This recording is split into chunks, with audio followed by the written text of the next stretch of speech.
खेडमध्ये गोवंश जनावरांची अवशेष सापडल्यानंतर आता पोलिसांचा मोठा फौजफाटा घटनास्थळी दाखल झालेला आहे। गोवंश जनावरांचे अवशेष सापडल्याने खेडमध्ये आता वातावरण तणावग्रस्त झालेलं आहे।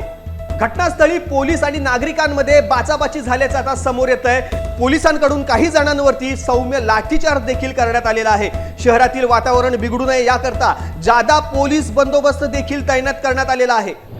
रत्नागिरी जिल्ह्यातल्या खेड तालुक्यात नारंगी नदीमध्ये मोठ्या प्रमाणावरती गोवंश जनावरांची शिंगे आणि कातडी सापडल्यामुळे परिसरात तणावाचे वातावरण निर्माण झालेले आहे। मोठ्या प्रमाणावरती गोवंश हत्या झाल्याचा संशय व्यक्त केला जात असून खेडमधील नागरिक संतप्त झालेल्याचे समोर येत आहे। घटनास्थळी मोठी गर्दी झाल्यामुळे नागरिक आणि पोलिसांमध्ये बाचाबाची देखील झालेली आहे। पोलिसांना गर्दी हटवण्यासाठी सौम्य लाठीचार्ज देखील करावा लागलेला आहे। अनेक ग्रामस्थांनी नारंगी नदीवरती धाव घेऊन तीव्र भावना व्यक्त केल्या आहेत। परिणामी लोकांच्या भावना तीव्र झाल्यामुळे त्या ठिकाणी जादा पोलीस बंदोबस्त तैनात देखील करण्यात आला आहे।